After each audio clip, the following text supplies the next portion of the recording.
안녕하세요. 저는 50대 여자입니다. 저는 어릴 때 할머니 손에서 자랐습니다. 저희 어머니는 동네에서 아주 유명한 미인이셨습니다. 미인 대회에 나가서 수상한 적도 있는 분이셨습니다. 신문에도 실린 적이 있으셨고, 탤런트 제의도 많이 받은 적이 있으셨던 분이었습니다. 그만큼 인기도 엄청 많은 분이셨죠. 어머니에게 대시하던 분들 중에는 잘 나가는 의사도 있었고, 경찰관도 있었고, 국회의원 아들도 있었다고 할머니께서 말해주셨습니다. 그런데 하필이면 그 많은 남자 중에 저희 아버지를 골랐답니다. 저희 아버지가 깡패거든요. 진짜 사람 때리고 칼싸움하고 온갖 나쁜 짓은 다 하는 깡패요. 어머니는 처음에 몰랐다고 했습니다. 할머니도 완전 속았대요. 순박한 얼굴을 하고서는 그냥 유통사업하고 있다고 자신을 소개했는데 깡패짓을 할 사람이라고는 상상도 못했답니다. 시까지 올리고 어머니가 저를 임신하고 나서야 아버지의 본 모습이 드러났답니다. 어머니는 그간 밤에 늦게 들어오고 가끔 싸움도 하고 다니는 아버지가 의심스러웠지만 아버지가 사업하다 보면 이렇기도 한다며 어머니에게만큼은 지극정성을 다해서 넘어갔답니다. 그때 어머니 집이 잘 사는 편이 아니었거든요. 주변에 사업하는 사람도 없었고 또 아버지가 돈을 잘 가져다 주니까 그런가 보다 했다고 했습니다. 그러다가 어머니 임신 5개월 차에 깡패들이 집에 쳐들어와서 쑥대밭을 만들었대요.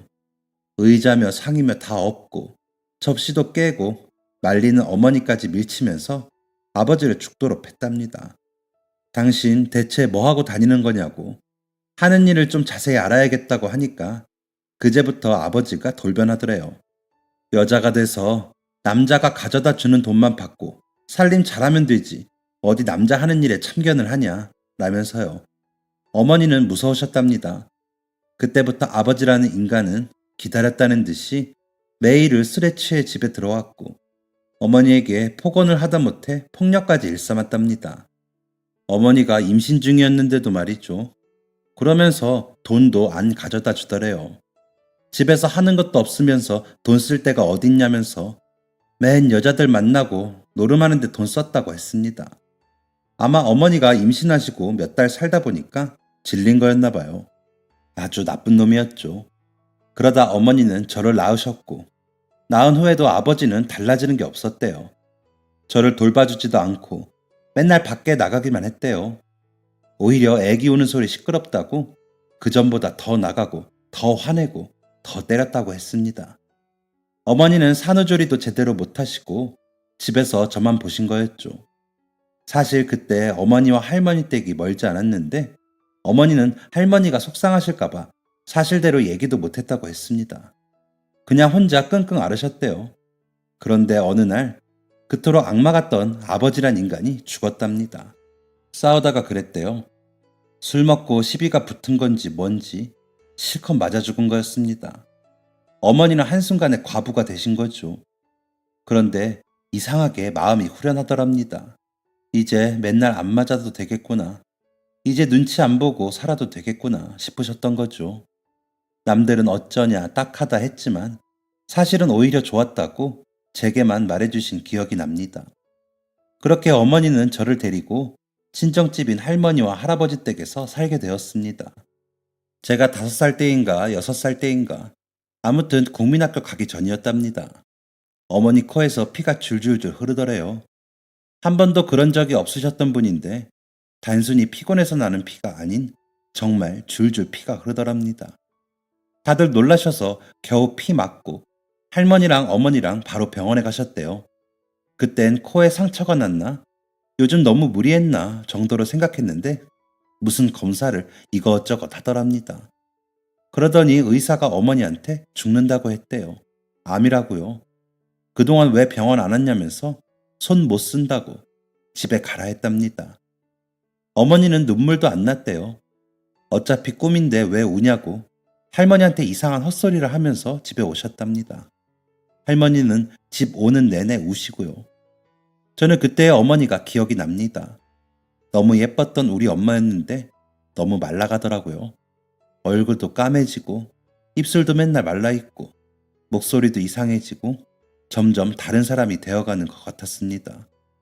솔직히 그런 어머니의 모습이 무섭기도 했습니다. 그래서 그때부터 할머니랑 잤는데 그걸 아직도 후회합니다. 좀 더 곁에 못 있어 드린 거니까요. 어머니는 성격도 점점 바뀌어 가셨습니다. 의사 말로는 상상할 수 없는 고통이라고 했는데 그 때문이었는지 어머니는 많이 예민해지셨습니다. 그때 어머니한테 처음으로 혼이 나기도 했었어요. 제가 그때 양치하는 걸 잘 못했습니다. 나이가 어렸으니까 당연한 거였죠. 그랬는데 어머니가 막 혼을 내시더라고요. 너 이가 그게 뭐야? 양치 똑바로 하랬지? 네, 잘못했어요, 엄마. 상냥하고 예쁜 어머니가 그렇게 화를 내신 건 처음이라 너무 무서워서 제가 막 울었습니다. 너 어떻게 하려고 그래? 양치도 못해서 어떻게? 엄마 없으면, 엄마 죽으면 어떻게 하려고 그래? 양치도 못하고. 어머니도 저 끌어안고 막 우시더라고요. 뭣도 모르던 그때는 어머니가 왜 우는지 잘 몰랐습니다. 어머니는 제가 초등학교 들어가기 전 겨울에 세상을 떠나셨습니다. 의사 말론 그래도 오래 버틴 거라고 하는데 그게 저희 가족에게 위로가 되진 않았습니다. 어머니가 땅에 묻히는 걸 지켜보면서 어머니가 했던 마지막 말을 계속 생각했습니다.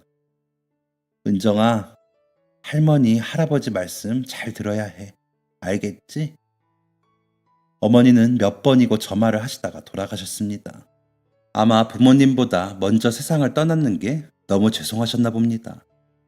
저는 어머니 말대로 말 잘 듣는 착한 아이가 되기로 했습니다. 할머니, 할아버지를 도와서 집안일도 하고 뭐 사달라고 떼쓰거나 하기 싫다고 떼쓰지도 않았습니다. 그랬는데 저 국민학교 졸업하기 전에 할아버지도 마저 돌아가시게 됩니다.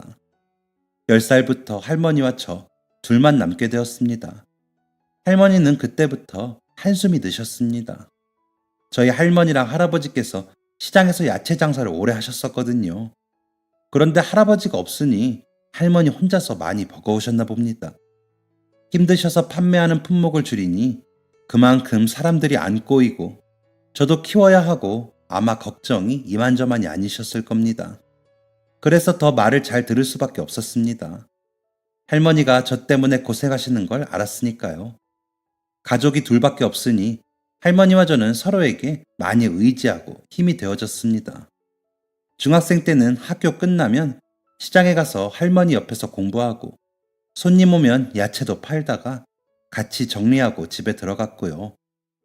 할머니는 제가 엄마 없다고 기죽을까봐 도시락도 엄청 정성스럽게 싸주시고 돈이 없어 옷을 못 사 입으니까 할머니께서 직접 돌아다니며 저보다 큰 또래 있냐고 물어물어 옷을 물려받아 주시기도 하셨습니다. 할머니는 제 유일한 가족이자 제가 가장 사랑하는 사람이었습니다. 그래서 더 빨리 할머니의 고생을 덜어드리고 싶었습니다. 고등학교만 졸업하면 바로 일을 할 생각이었죠. 그런데 할머니께서 그러시더라고요. 은경아, 너 대학 가야지. 네? 대학은 무슨 대학이에요, 할머니. 고등학교까지만 나와도 다 잘 먹고 잘 사는데 먹고 살기야 하겠지. 그런데 대학 나오면 더 좋은 거 먹으면서 더 잘 살겠지. 에이, 저 공부도 그 정도로 잘하지 않아요, 할머니. 그럼 이제부터 하면 되지. 그게 뭐가 어렵냐? 이제 고등학교 1년 다녔는데 앞으로 2년이나 있는데 더 열심히 하면 되지. 안 그래? 그렇지만 저희 그 정도 형편 아니잖아요. 저도 그런 건 알아요, 할머니. 제가 우물쭈물하면서 진짜 대학에 안 가는 이유를 말하자 할머니가 잠시 말을 안 하셨습니다. 그러더니 단호한 말투로 말씀하시더라고요. 은경아, 그 정도는 할머니가 어떻게든 할 수 있으니까 대학 꼭 가라. 요즘엔 여자도 다 대학 나오는 시대야. 내가 너희 엄마 떠날 때 약속한 게 하나 있는데 그게 바로 너 잘 키우는 거다. 내가 꼭 너 잘 키워서 하늘 가서 너희 엄마한테 보란 듯이 자랑할 거다. 너 좀 보라고. 이렇게나 잘 컸다고. 내가, 이 할미가 이렇게 잘 키웠다고. 할머니는 눈을 꼭 감고 먹먹한 가슴을 누르시며 말을 마치셨습니다. 할머니가 어머니랑 약속했던 것처럼 저도 어머니랑 약속한 게 있잖아요. 할머니 말씀 잘 듣기로 한 거. 그래서 그날 이후 저는 대학에 갈 결심을 합니다. 정말 2년 동안 죽어라 했습니다. 저는 집이 가난하니까 학원도 다닐 수 없었고, 딱히 머리가 좋은 것도 아니라서 할 수 있는 건 남들보다 2배, 3배 노력하는 것이었습니다. 남들보다 1시간이라도 더 엉덩이 붙이고 앉아있으면서 노력하니까 정말 성적이 많이 올랐고, 결국 원하는 대학에 갈 수 있었습니다. 제가 지원한 학과는 조리과였습니다. 저희 할머니 요리 솜씨가 정말 좋으셨거든요. 저도 옆에서 거들면서 할 수 있는 요리도 많아지다 보니 자연스레 관심이 생기더라고요. 가끔 친구들 저희 집에 불러서 떡볶이 만들어 먹기도 했었는데, 그때마다 친구들이 학교 앞에서 파는 것보다 맛있다고 칭찬도 많이 해주었고요. 그래서 요리를 좀 더 배워보고 싶다는 생각이 들었습니다. 학교가 집에서 많이 먼 곳이었어서 저는 기숙사에 들어갔습니다. 일주일에 한 번, 못해도 2주에 한 번은 꼭 할머니를 만나러 갔었죠. 대학교 1학년 마쳤을 때였습니다. 방학이라서 할머니네 갔는데 할머니가 통장을 내미시더라고요. 제 이름으로 된 통장이었습니다. 이게 뭐예요? 네 통장이지 뭐야? 저는 이런 거 만든 적 없는데. 할머니가 만들었지, 너 어릴 적에. 통장 안에는 정말 큰 금액이 들어있었습니다. 남은 학교 등록금을 하고도 남을 정도였습니다. 할머니가 이렇게 큰 돈이 어디서 났어요? 알고 보니 그 돈은 할아버지 보험금이었습니다. 저희 어머니는 보험도 없으셨거든요. 그래서 할머니께서 무서우셔서 할아버지 앞으로 보험을 여러 개 들으셨었나 봐요. 그 보험금을 안 쓰고 두셨다가 저에게 주신 거였습니다. 할머니, 이걸 왜 줘요? 할머니 돈인데. 그게 어디 내 돈이냐? 네 할아버지가 너 공부 다 할 때까지는 살아야 한다고 허구한 날 말했는데, 공부 다 하기도 전에 떠났으니까 그건 할아버지가 너한테 남긴 돈이지. 은경아, 꼭 훌륭한 사람 되거라. 꼭 멋진 사람이 돼서 행복해야 해. 그땐 그렇게 큰 돈을 받는다는 것도 무서웠지만 할머니가 이 돈을 왜 주실까 하는 마음에 더 무서웠습니다. 할머니가 저한테 통장 주는 게 작별 인사를 하는 것 같아서요. 그래서 안 가져가겠다고 했는데 할머니가 꼭 챙기라며 제 가방에 넣으시더라고요. 그렇게 찜찜한 마음으로 학교로 돌아갔는데 역시 불길한 예상이 맞았습니다. 그로부터 한 달 뒤에 할머니께서 세상을 떠나셨습니다. 세상에 아무런 가족도 없이 홀로 남겨진 저는 더 악착같이 살아남으려 노력했습니다. 하늘에서 저를 보고 계실 어머니, 할머니, 할아버지를 위해 더 훌륭한 사람이 되겠다고 다짐했습니다. 그러다 대학교 졸업하기도 전에 유명한 호텔에서 일을 하게 되었습니다. 그런데 참 사람이 이상하더라고요. 그렇게 요리를 좋아했는데 이걸 일로 하니까 마냥 좋지가 않은 겁니다. 제가 생각한 요리의 관념과도 다른 것 같고 분위기도 따라가기 힘들었고 심지어는 내가 조리랑 안 맞나 고민까지 했을 정도였습니다. 그때 여자가 호텔 주방에서 일한다고 하면 엄청 대단한 거였거든요. 굉장히 자부심은 있었지만 만족도는 높지 않았습니다. 동기들한테 이런 말하면 배가 불렀다고 하고 부럽다고 하면서 제가 그냥 투정 부린다고 생각하더라고요. 힘든 마음을 털어놓을 가족도 없고 그냥 기계처럼 출근해서 기계처럼 일을 했는데 그때 만나게 된 사람이 지금의 제 남편이었습니다. 남편은 저와 같은 호텔의 주방에서 일하는 사람이었습니다.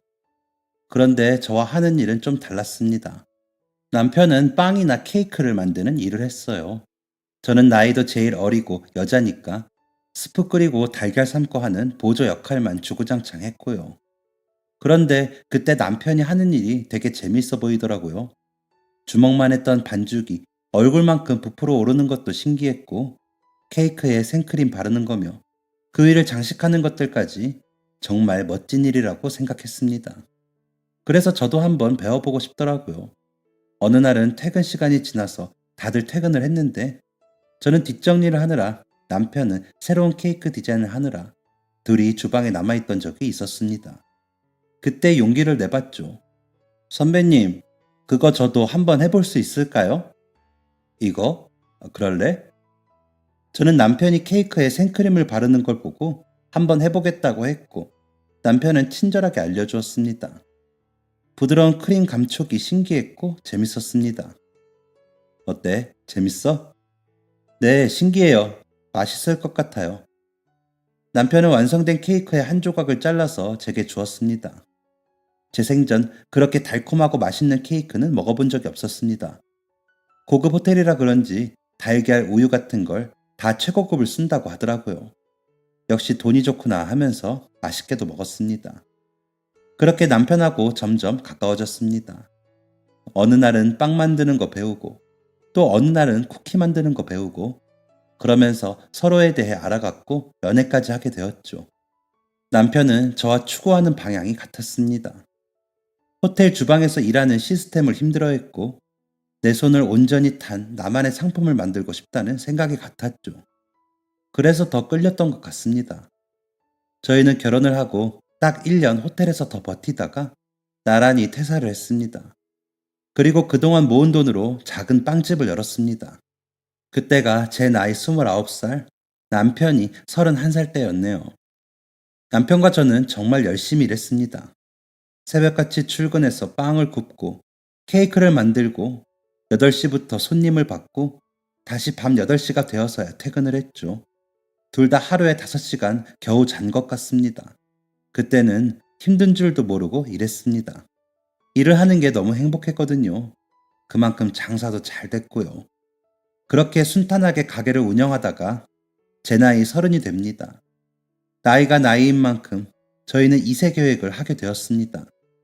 저는 좀 더 일하고 싶었지만 아이 욕심도 있었던 터라 얼른 키우고 다시 일하자는 생각이 있었고, 남편이 아이를 좋아했거든요.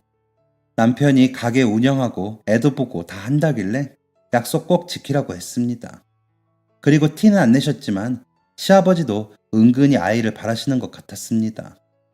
저희 시어머니가 남편 어릴 때 돌아가셔서 시아버지만 계시거든요. 직접적으로 저희한테 아이 가지라고 하시진 않았지만 가끔 텔레비전 보시다가 아기가 예쁘다, 아기 못 본 지가 오래되었다 하시더라고요. 저희도 그때 어느 정도 대화를 했던 때라 아버님께 저희 계획 말씀드렸습니다. 그렇게 설레이는 마음으로 한 달, 두 달, 석 달, 넉 달이 지났는데도 아무런 소식이 없었습니다.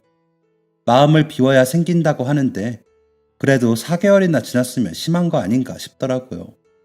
그래도 포기하지 않고 몇 달을 더 도전했습니다. 그렇게 1년이 지났는데도 깜깜무소식이더라고요. 그래서 주변의 권유로 산부인과에 가서 검사를 해봤습니다. 제가 아주 노산도 아니고 몸이 어디 아픈 것도 아팠던 적도 없는 사람인데 산부인과에서 검사까지 하게 될 줄은 몰랐거든요. 생리주기가 불규칙하긴 했습니다. 그런데 그건 그냥 일이 힘들어서 그런 거라고 생각하고 대수롭지 않게 넘겼었거든요.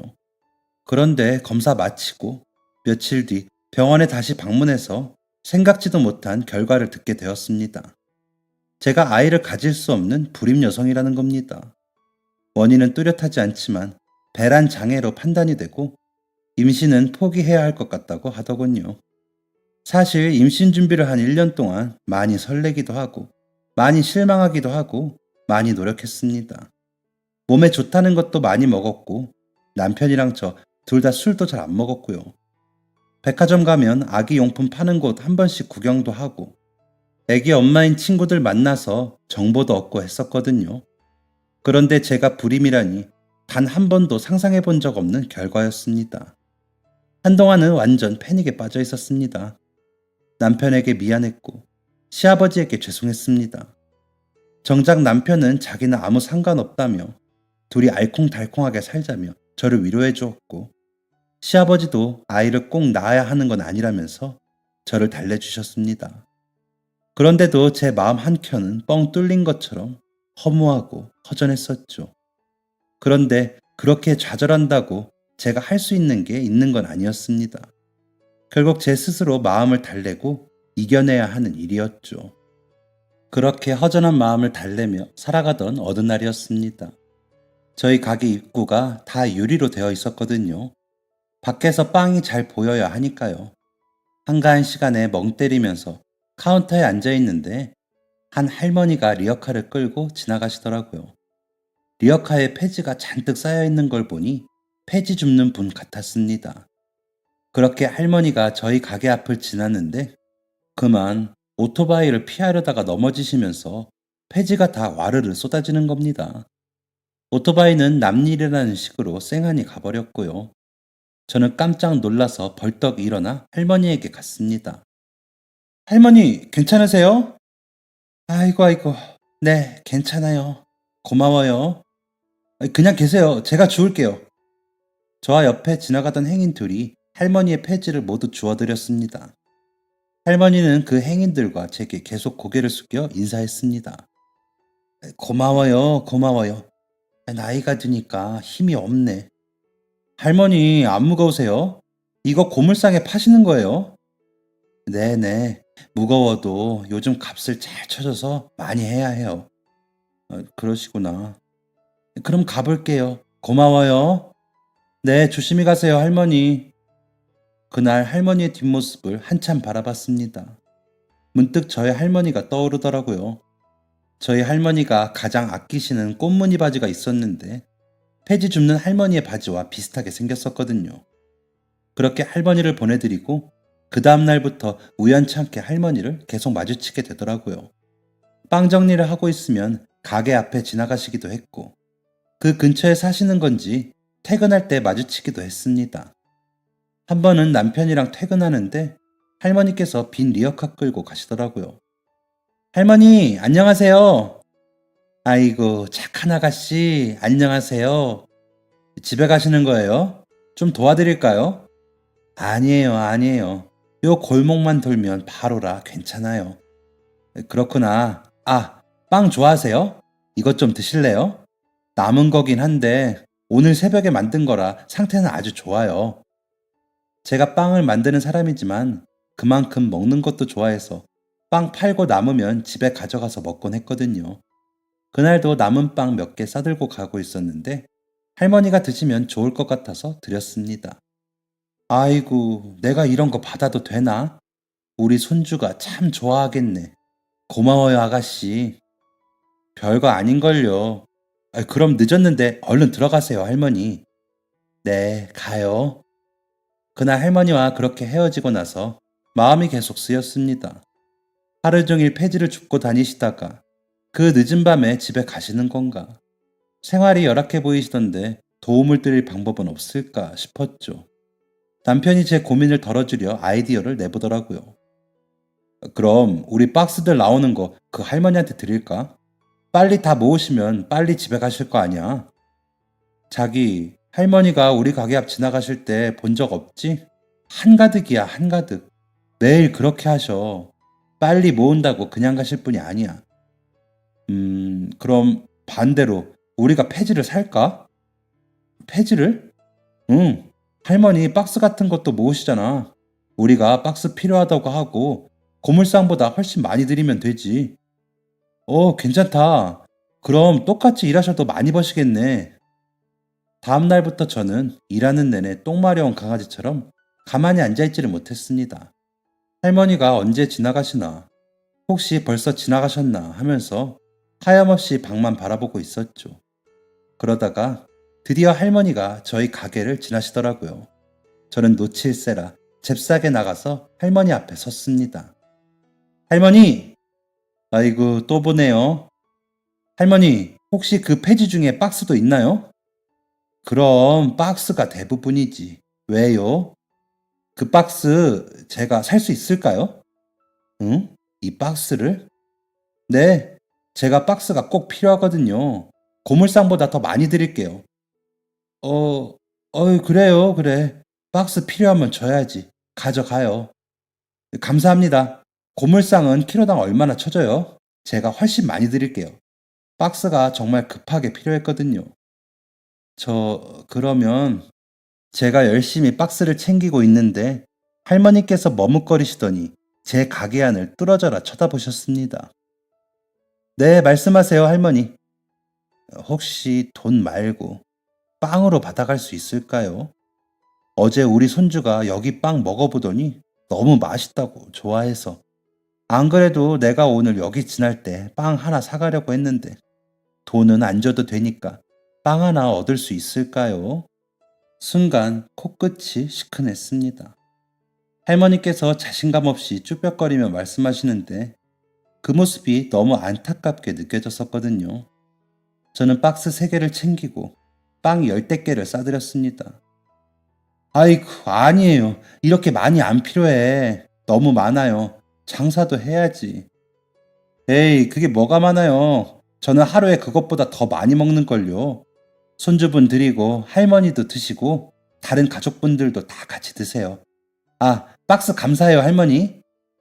아휴, 네, 네, 조심히 들어가요.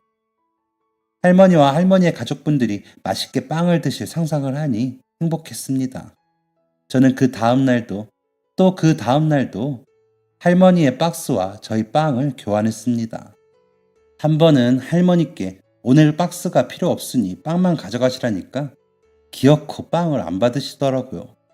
그래서 박스가 필요하다는 핑계를 대면서 빵을 많이 챙겨드렸습니다.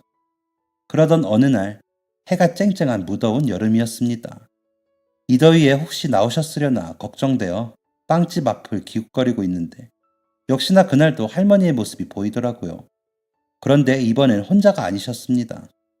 등이 굽은 할머니의 키와 비슷한 키의 남자아이가 옆에 서 있었습니다.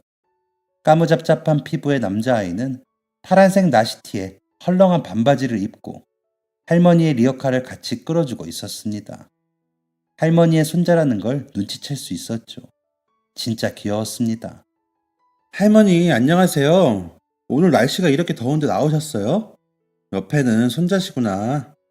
네, 제가 쉬질 못해서 애 방학이라 심심하다길래 손 좀 보태라고 했죠. 안녕, 네가 기준이구나. 할머니께서 손자 얘기를 자주 하셔서 이미 이름을 알고 있던 저는 친근하게 아이를 불렀습니다. 그러자 아이가 씩 웃으면서 해맑게 인사를 했습니다.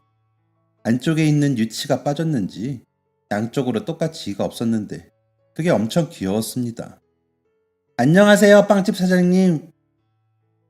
아줌마 알아? 그럼요, 저 여기 빵 엄청 좋아해요.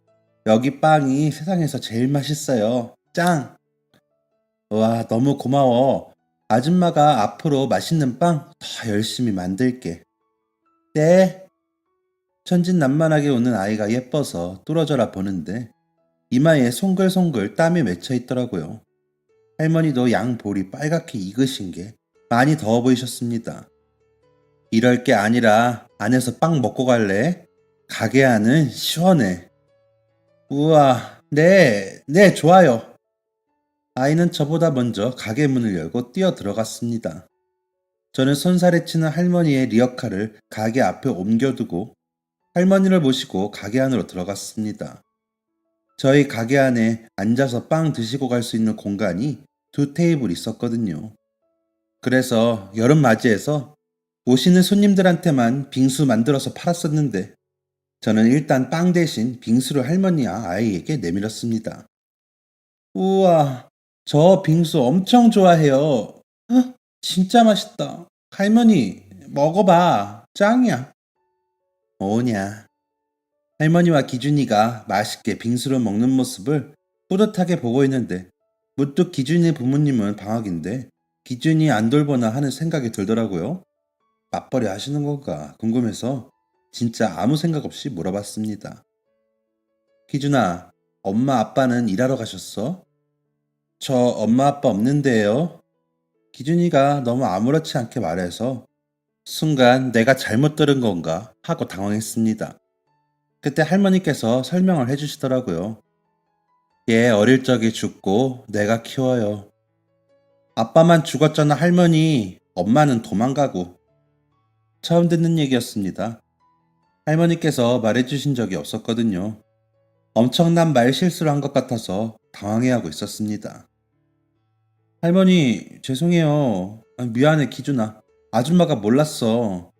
아유, 내가 말 안 했잖아요. 좋은 얘기도 아닌 거 떠들어서 뭐하나 해서. 그럼 할머니랑 기준이 둘이서 살고 계신 거예요? 네, 그렇게 됐어요. 아, 그러시구나. 어렸을 때 할머니 손에 자란 기억이 떠오르더라고요. 할머니는 얼마나 힘드실 거며, 기준이는 얼마나 외로울까 마음이 아팠습니다. 기준아, 혹시 또 빙수 먹고 싶으면 언제든지 와? 아이고, 괜찮아요. 미안해서 안 돼. 기준이가 아까처럼 해맑게 웃는데 할머니께서 죄송하신지 고개를 저으시더라고요.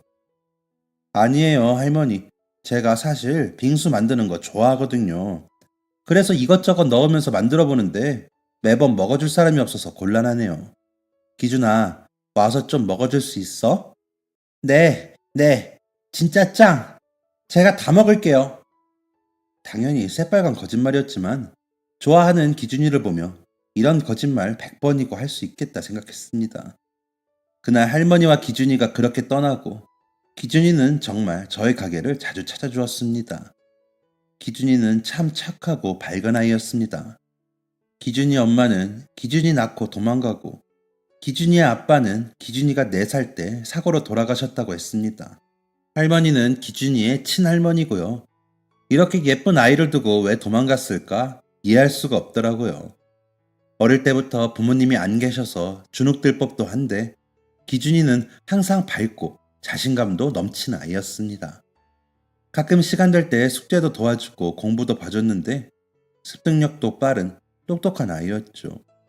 할머니는 기준이가 저희 가게에 와 있을 때마다 그러지 말라고 하셨지만 저는 기준이가 오는 게 진심으로 좋았습니다. 할머니는 미안한 마음이 드셨는지 가끔 반찬도 나눠주시고 찐 옥수수나 떡 같은 것도 해다 주셨습니다.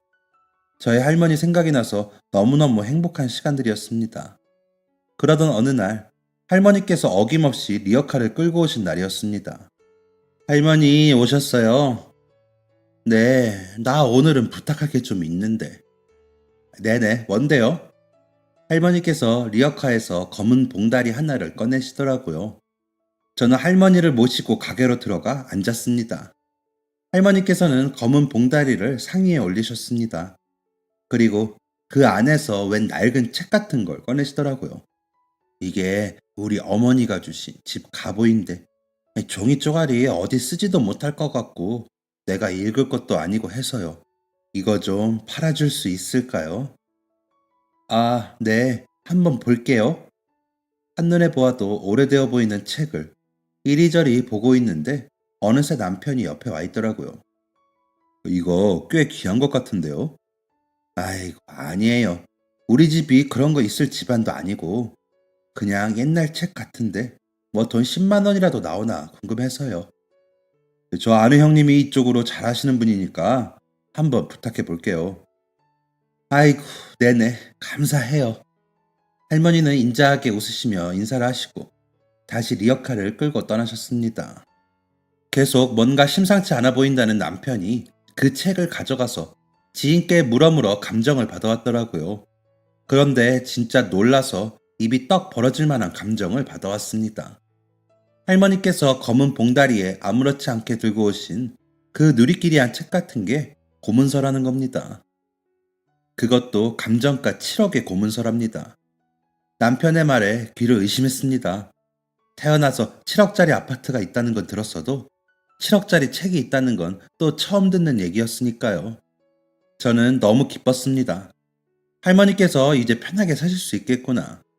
할머니께서 더 이상 리어카 안 끌고 다니시고 남은 생 편히 누리다가 가시겠구나 하는 생각에 너무 좋았습니다. 남편이 감정받고 온 다음 날 가게 밖 들락날락 하면서 할머니만 계속 기다렸습니다. 그리고 리어카가 보이자마자 바로 뛰어갔죠. 할머니, 그거 7억이래요. 무려 7억짜리 고문서래요. 댁에서 아주 귀한 걸 갑으로 가지고 있었다고 했대요. 할머니께서 제 말을 듣고 눈을 동그랗게 뜨고 아무 말씀 안 하시더니 너무 놀라셨는지 눈물을 막 흘리셨습니다. 할머니, 괜찮으세요? 네, 괜찮아요. 내가요, 어릴 때부터 가난하게 자랐어요. 결혼도 저보다 15 많은 사람한테 팔려가다시피 했고, 시댁살이 하며 아들 하나 낳고, 자식도 많이 못 낳는다고 구박받고, 우리 엄니가 이거 하나 물려주고 세상 떠나셨을 때 많이 더 미웠는데 이렇게 귀한 거였네요. 아니, 그때 미워하지 말걸. 감사하다고 할 걸 그랬어요. 그래도 내가 우리 기준이한테 물려줄 거 하나는 생겼네요. 기준이는 저 안 미워하겠어요. 할머니, 기준이가 할머니를 얼마나 좋아하는데요. 그런 말씀 마세요. 할머니의 눈물에 저도 모르게 같이 울고 말았습니다. 할머니께서 어떤 인생을 사셨을까 말하지 않으셔도 많이 힘드셨을 거라는 게 짐작이 되더라고요. 할머니는 다음날 남편과 함께 감정사 만나서 공문서와 7억을 맞바꾸셨습니다. 할머니께서 이제 좀 마음의 짐들, 고생하시는 삶을 내려놓으시길 바랬는데 며칠 뒤 다시 저희를 찾아오셨습니다. 7억을 가지고요. 할머니는 상에 7억이 든 가방을 올려놓으셨습니다. 할머니, 이게 뭐예요? 내가 오늘 또 부탁할 게 있어서 왔어요. 네, 말씀하세요. 내가 정 부탁할 곳이 여기밖에 없어서 내가 아는 사람도 없고 믿을 만한 사람도 없어서요. 할머니께서 무슨 말씀을 하시려는지 엄청 망설이시더라고요. 내가요, 실은 죽어요. 네? 그게 무슨 말씀이세요, 할머니? 올 초에 나라에서 노인들 무슨 검사해준다길래 갔었는데 제 심장이 고장났대요. 의사가 큰돈 드는 수술 받으라고 하더라고요. 근데 의사 양반도 모른대요. 수술 받아서 잘 살 수 있을지를. 잘못하면 누워만 있어야 한다고. 그럼 우리 기준이가 수발 들으라는 건데 할머니가 돼서 어떻게 그래요? 죽을지 살지도 모르는 수술 안 받겠다고 나오고 매일 기준이 걱정만 했거든요. 무슨 센터 같은 것도 찾아보고 보육원도 보고. 근데 참 저도 욕심쟁이지. 그게 싫어요. 우리 기준이가 부모도 할미도 없이 그런 곳에 가는 게 싫어요. 그래서요. 내가 이 돈 다 줄 테니까 우리 기준이 성인 될 때까지만 좀 봐줄 수 있을까요? 우리 기준이 말 참 잘 들어요. 애가 모난 데가 없이 너무 예뻐요. 내가 여기 사장님, 사모님 말 꼭 잘 들으라고 신신당부할 테니까 좀 해줄 수 있어요. 그냥 밥 먹을 때 숟가락 하나 더 놓고 애 잠잘 곳만 해주고 그래줄 수 있을까요? 기준이가 제 앞가림 할 수 있을 때까지만 내가 진짜 부탁할 곳이 없어서 미안합니다. 할머니께서 눈물을 흘리시면서 제 손을 꼭 잡고 부탁하셨습니다. 솔직히 당황스럽지 않았다면 거짓말이었을 겁니다. 갑자기 남의 아이를 맡게 되었으니 당황스럽지 않을 사람이 어디 있겠어요. 하지만 절대 거절할 이유가 없었습니다. 할머니의 진심을 봐서도 그럴 수 없었고요. 저는 일단 할머니를 진정시켜드리려 했습니다.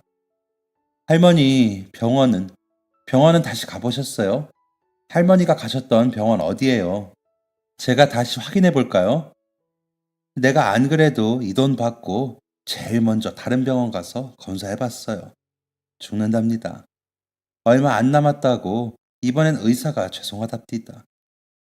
할머니, 기준이 잘 키울게요.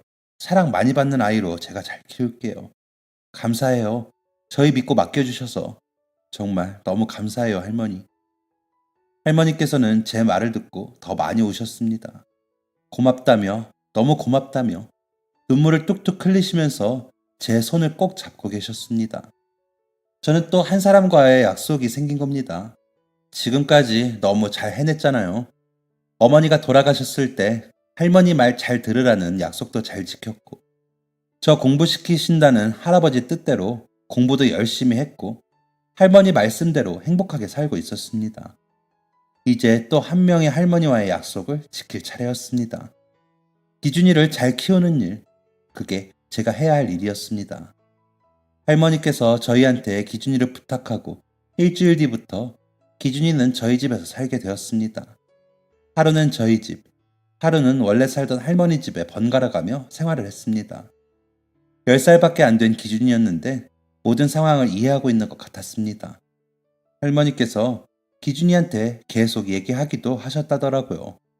할머니가 곧 세상을 떠나니까 빵집 사장님, 사모님 말 잘 듣고 지내라는 거요. 어린아이가 받아들일 수 있을까 걱정했는데 기준이는 제 생각보다 훨씬 똑똑하고 마음도 넓은 아이더라고요. 아마 어릴 때부터 상처가 많았던 아이라 그랬던 것 같습니다. 그런 생활을 반복한 지 한 달이 되었을 때 할머니께서 세상을 떠나셨습니다. 기준이가 할머니 집에서 자는 날이었는데 울면서 빵집에 오더라고요. 학교 끝나고 할머니 집에 갔는데 할머니가 누워서 일어나질 않는다고 펑펑 울면서 얘기하는데 심장이 찢기는 기분이었습니다. 남편이랑 같이 할머니 장례도 치러드렸습니다. 할머니가 저희에게 남겨주셨던 수첩에 있는 전화번호로 다 전화 걸었는데 장례 치르는 내내 오신 분은 10분도 안 되었습니다. 그렇게 가시는 순간까지 외롭고 고독하게 할머니는 떠나셨습니다. 할머니가 돌아가시고 잠깐은 기준이가 좀 힘들어 했습니다. 말수도 적어져 있었고 저희를 어려워하는 게 보이더라고요. 사실 그만큼 저희도 많이 어려웠습니다. 아이를 키워본 적도 낳아본 적도 없는 저희에게 10살 아이 육아는 모르는 것 투성이었죠. 기준이가 좋아하는 만화는 뭔지, 어떤 음식을 좋아하는지, 학교에선 어떤 내용을 배우는지, 어떤 대화법을 해야 하는지 참 많이도 공부하면서 기준이에 대해 알아가려 많이 노력했습니다. 기준이도 그런 저희의 마음을 알아줬는지 끝내 마음을 열고 저희를 대해주더라고요. 그때 그 벅찬 기분이 아직까지도 잊혀지지가 않습니다. 기준이한테 저희를 엄마 아빠라고 부르라고 단 한 번도 권하지 않았습니다. 기준이는 이미 엄마 아빠에 대한 기억이 있고 할머니에 대한 기억도 생생한데 저희를 부모로 받아들이라고 하는 건 너무 잔인한 것 같아서 그랬습니다. 지인들이 어떻게 남의 자식을 키우냐? 그것도 다 큰 애인데 어쩜 그러냐? 부모 취급도 안 해주는데 감당되냐? 사춘기는 어쩔 거야? 말이 참 많았는데 다 연 끊어버렸습니다. 남 얘기 좋아하는 사람 저는 싫거든요.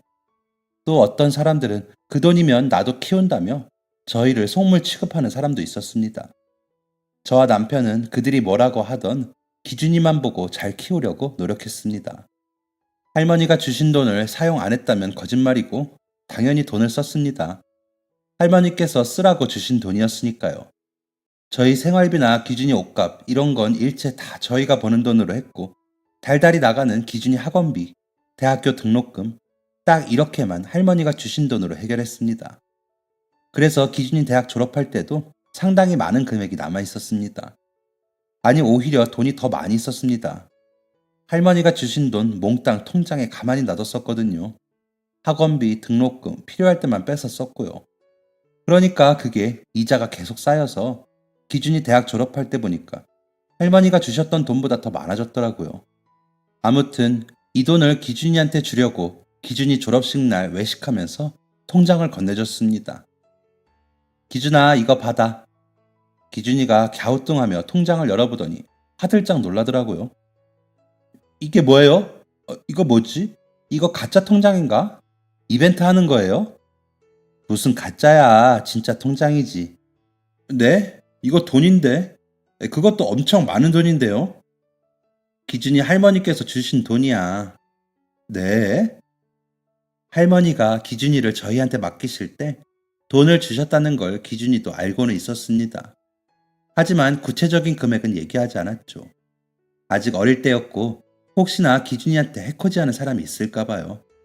할머니가 저희에게 얼마를 주시며 기준이를 맡겼는지 기준이는 졸업하고 나서야 그 사실을 알게 되었습니다. 할머니가 그랬구나. 이제 진짜 사회인이 되었으니까 너한테 줄게. 할머니께서 기준이 성인 될 때까지만 봐달라고 하셨잖아. 이제 대학도 졸업도 했고 취직도 했으니까 이제 이건 네 거야. 기준이가 할머니 생각이 났는지 한참 말이 없더라고요. 그러더니 통장을 다시 닫고 제 앞에 내밀었습니다. 저 이거 필요 없어요. 응? 원래부터 네 거였어. 아니에요. 할머니가 사장님하고 사모님한테 저 키워주신 값으로 주신 거잖아요. 그러니까 이 돈은 제 거 아니고 사장님 사모님 거예요. 아니야 기준아. 이걸 우리가 어떻게 받니? 사장님이랑 사모님 아니었으면 지금 저는 이렇게 못 살았을 거예요. 이미 저한테 이것보다 더 큰 사랑 주셨잖아요. 저는 그거면 충분해요. 저 이 돈 받을 자격 없어요. 이 돈 받으면 하늘에서 할머니가 저 혼내러 오실걸요. 할머니 얘기를 하며 웃는 기준이는 10살 때 그 모습 그대로였습니다. 저는 알겠다며 통장을 다시 받았습니다. 기준이는 그제서야 다시 밥숟가락을 들었습니다. 그게 벌써 재작년 일이네요. 제가 그 돈을 썼을까요? 당연히 아닙니다. 아직도 통장에 고이 모셔뒀어요.